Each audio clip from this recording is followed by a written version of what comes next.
बाबू बाबू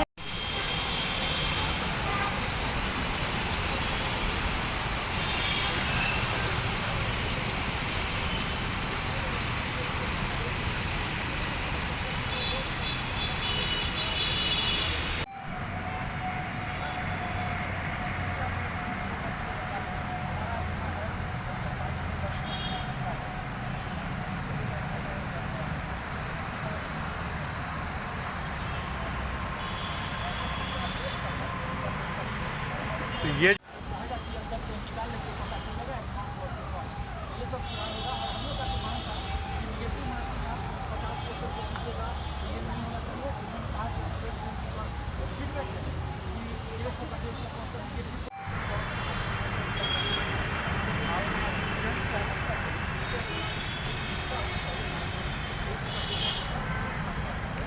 बाबू बाबू बाबू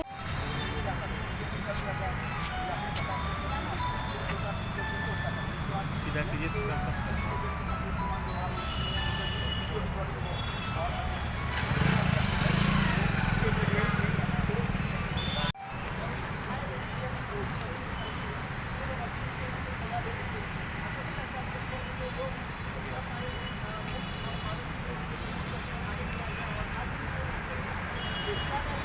पीछे कीजिएगा आप 15 मिनट लगेगा।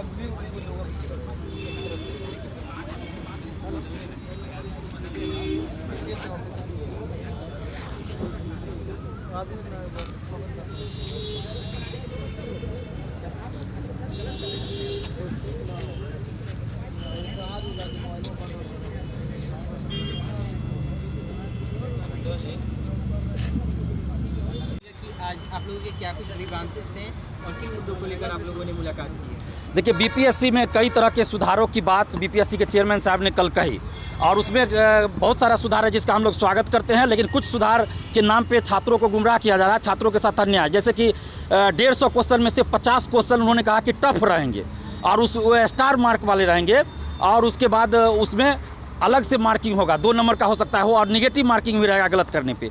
तो ये डिसाइड कैसे होगा कि कौन सा क्वेश्चन टफ है कौन सा इजी? मेरे लिए जो क्वेश्चन आसान है आपके लिए कठिन हो सकता है, आपके लिए जो इजी है मेरे लिए कठिन हो सकता है। तो ये तो दोहरापन हो गया। तो इसलिए हम लोगों ने मांग किया कि आप इस चीज़ को हटाइए, आप 150 का 150 क्वेश्चन सेम मार्क्स कराना चाहिए। और ई ऑप्शन जिसमें कि 2 ऑप्शन दिया हुआ है, इनमें से एक से ज़्यादा सही और ऑब्लिक कोई भी सही नहीं, तो इस ई ऑप्शन को हटाया जाए।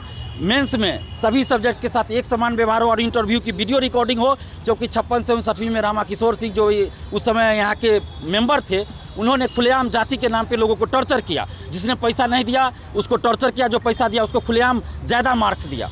तो ऐसी घटना नहीं हो, इसलिए उन पर FIR भी दर्ज है विजिलेंस में।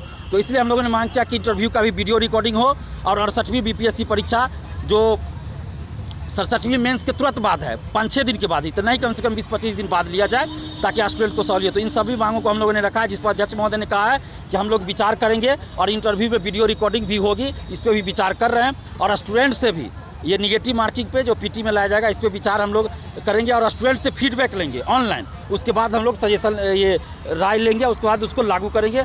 और प्रिंटिंग की जहाँ तक बात थी क्वेश्चन प्रिंट करने की, तो PT का क्वेश्चन सेंटर पे प्रिंट नहीं होगा। मेंस का मुख्य परीक्षा की क्वेश्चन जो है सेंटर पे ही प्रिंट करने की बात ये लोग कर रहे हैं। इसको ट्रायल के रूप में देखेंगे। आगामी जो नज़दीकी परीक्षा होगी मेंस उसमें, अगर उसमें वो सफल होंगे तभी उसको सिविल सेवा में लागू करेंगे, नहीं तो नहीं करेंगे। तो अभी ये सब कुछ को भांप रहे हैं कैसे क्या होगा। लेकिन हम लोग का जो मांग है कि 150 का 150 क्वेश्चन जो बीपीएससी में पूछा जाता है, सभी का मार्क्स एक समान होना चाहिए। किसी 50 का ज़्यादा और 100 का कम मार्क्स से नहीं, निगेटिव वाली बात नहीं होनी चाहिए। निगेटिव करना है तो सब क्वेश्चन का कीजिएगा ना, 50 क्वेश्चन निगेटिव, 100 क्वेश्चन नहीं, ये कैसे होगा। और वीडियोग्राफी मेंस की इंटरव्यू का होना चाहिए और मेंस की कॉपी और PT का OMR शीट का पूरा CCTV कैमरा लगा के निगरानी होनी चाहिए। तो उन्होंने कहा कि आप लोगों ने पहले भी कहा था, तो उस चीज़ की निगरानी हो रही है। बीपीएससी के संदर्भ में जैसे कि कल न्यूज़पेपर के माध्यम से ऐसा पता चला कि जो आगामी परीक्षाएं होने वाली है बीपीएससी की 68वीं परीक्षाएं, यानी आगामी जितनी भी परीक्षाएं होने वाली है, उसमें सब में हम लोग कुछ निगेटिव मार्किंग लाने जा रहे हैं। तो निगेटिव मार्किंग लाने जा रहे हैं, हम इसका स्वागत करते हैं। परंतु जो हम लोगों की जो एक मांग है कि उसमें 50 प्रश्न ऐसे रहेंगे जिसमें स्टार मार्क लगे रहेंगे, जो ये हार्ड क्वेश्चन, उनका कहने का मतलब हार्ड प्रश्न रहेंगे, कठिन प्रश्न रहेंगे। तो ये कैसे तय होगा? क्योंकि अगर हो सके वो मैथ के प्रश्न रहे, हो सके वो साइंस के प्रश्न रहे, तो कोई इंजीनियरिंग बैकग्राउंड के लोग या साइंस के स्टूडेंट रहेंगे उसको वो हल कर लेंगे, और आर्ट्स ह्यूमैनिटीज़ के और सोशल साइंस के पेपर के लोग उसको हल नहीं कर पाएंगे। तो एक सामान्यकरण जनरलाइज की बात तो हुई नहीं। तो निश्चित रूप से हम लोग ये मांगे कि 150 प्रश्न आप लाए, आप किसी भी स्तर का प्रश्न पूछे, हार्ड पूछे, लो पूछे, सबके लिए बराबर रहेगा। आप निगेटिव मार्किंग ला रहे हैं उसका हम स्वागत करते हैं, लेकिन 50 प्रश्न जो है जिसके 2 मार्क्स निर्धारित किए हैं उसको आप हटाएं। सर बोले कि इसको हम हम उसको प्रयास करेंगे, फीडबैक लेंगे, लेकिन सर लगभग सहमत हो गए हैं। दूसरी हम लोग की मांग थी कि जो प्रश्न पत्र जो प्रिंट होंगे वो एग्जामिनेशन सेंटर पर होंगे।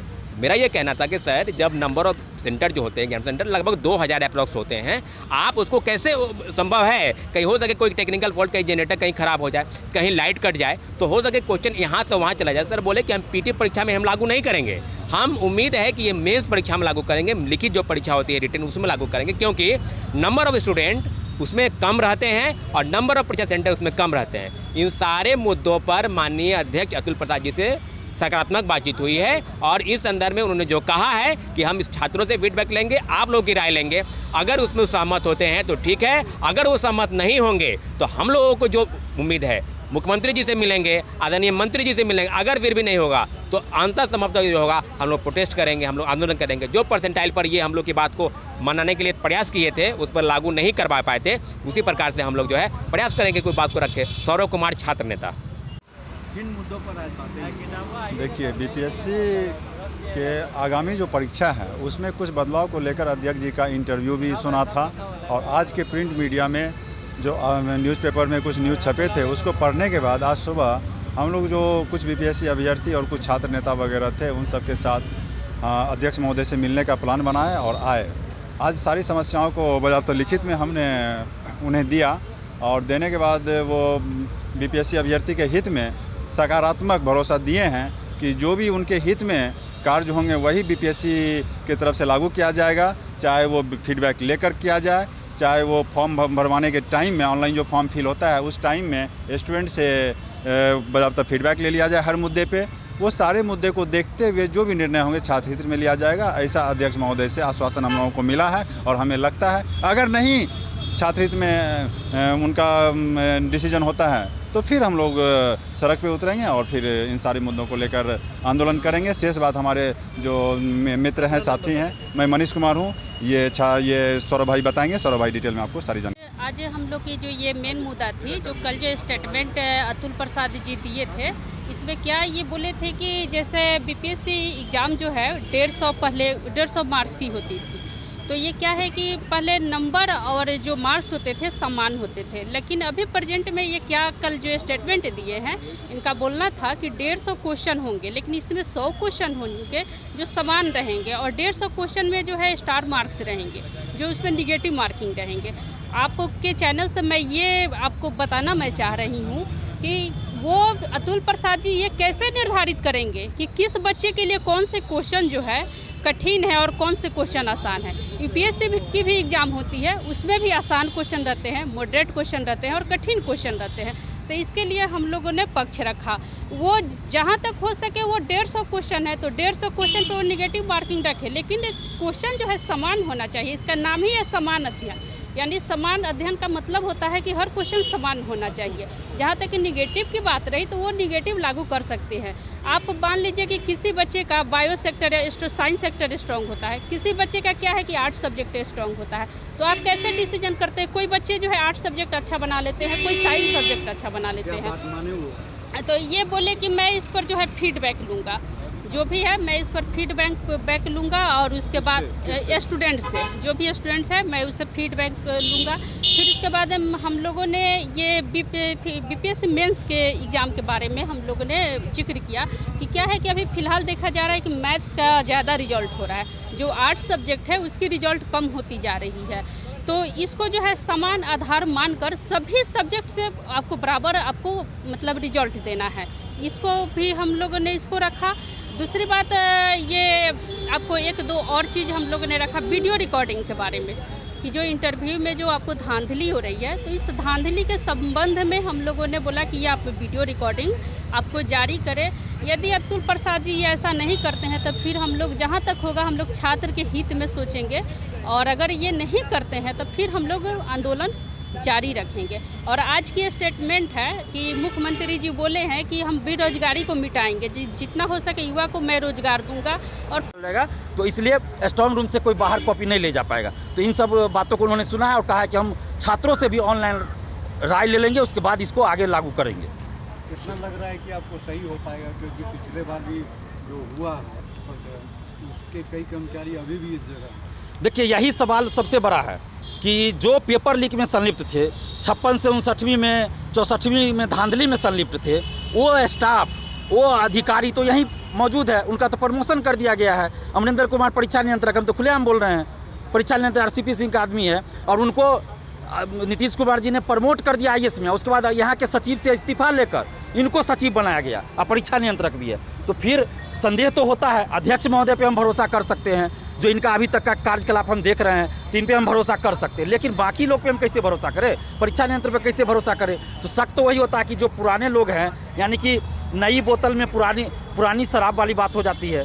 तो फिर शक तो होता है कि क्या मांग करते हैं कि पूरे स्टाफ को बदलना चाहिए। बिल्कुल बदलना चाहिए। यहाँ जो परीक्षा नियंत्रक है, OSDS, सबको हटाया जाना चाहिए और नए लोगों को जिम्मेवारी दी जानी चाहिए, तभी साफ सुथरा एग्जाम आगे होगा। नहीं तो मेन खेला तो मेंस में और इंटरव्यू में होता है। PT में तो इस बार पकड़ा गया है ना, 2-3 बार से PT में हो रहा है, बाकी मेंस में इंटरव्यू में तो बहुत दिन से खेला हो रहा है। तो मेंस और इंटरव्यू मायने रखता है, क्योंकि वही आपको रैंक देता है। DSP बनना है कि डिप्टी कलेक्टर, वो तो मेंस का मार्क्स और इंटरव्यू के मार्क्स पर डिपेंड करता है। तो मेन खेला तो उसमें होता है। तो इसलिए हम लोगों ने बहुत मजबूती के साथ इस बात को रखा है। तो फिर वीडियो बनाने की बात है या वीडियो को फिर कैंडिडेट को भी दिया जाएगा। जैसे वीडियोग्राफी होगा, जो भी इंटरव्यू देंगे तो वो वीडियोग्राफी उनकी होगी और स्टूडेंट को भी दिया जाएगा, वो भी अपना देख सकते हैं। इसका दो चीज़ हो गया, एक तो निगेटिव ये हो गया कि धांधली हो रहा है, कोई अगर टॉर्चर करे जाति के नाम पे या कुछ भी, तो आप उसको कोर्ट में पेश कर सकते हैं, मीडिया के सामने दिखा सकते हैं। या दूसरा पॉजिटिव इसका ये है कि मान लीजिए हम ही इंटरव्यू दे रहे हैं, तो हमसे क्या गलती इंटरव्यू में हुई उसको हम बाद में देख के उस पर अपना सुधार कर सकते हैं। तो ये अच्छी चीज़ है, इसका हम लोग स्वागत करते हैं। मैं पारदर्शी एग्जाम की व्यवस्था करूंगा। मैं आज ये कर जोड़ कर मुख्यमंत्री से मैं ये निवेदन करती हूँ कि मुख्यमंत्री जी, जो 300 स्टूडेंट वीर कुंवर सिंह कॉलेज में एग्जाम दे रहे थे, अभी तक आपने उसको क्यों नहीं अरेस्ट करवाए? और 300 स्टूडेंट को एक साथ BPSC आयोग जो है सीट अलॉटमेंट की थी, उसको अभी तक ले आप उस पदाधिकारी को आप क्यों नहीं अरेस्ट कराए? मैं आपको तभी मानूंगी कि जब आप ये पदाधिकारी और स्टूडेंट को अरेस्ट करें। अगर इस तरह की जो भी है समस्या हम लोग ने रखा है। फिर उसके बाद में ई ऑप्शन हटाने की बात कही। ई ऑप्शन हटाने की बात कही तो उन्होंने बोला कि इसके संबंध में भी हम लोग स्टूडेंट से फीडबैक ले लेते हैं और आप लोग भी जो है स्टूडेंट से फीडबैक ले ले। ये सब समस्या रहा। फिर पारदर्शी एग्जाम की बात कही गई। कुछ सुधार सकारात्मक है, लेकिन वही पदाधिकारी अभी एग्ज़ाम की व्यवस्था कर रहे हैं तो थोड़ा इस पर विश्वास करना मुश्किल हो जाता है, क्योंकि BPSC का स्टाफ वही चोर है, वही अमरिंदर कुमार जिसकी छवि खराब है, अभी तक बैठे हुए हैं BPSC में, वही स्टाफ जो क्वेश्चन पेपर सब वायरल किए थे अभी वही BPSC में ऑफिस में बैठे हुए हैं। तो थोड़ा अपने आप को समझाना बहुत मुश्किल होता है, स्टूडेंट के लिए समझना भी बहुत मुश्किल होता है।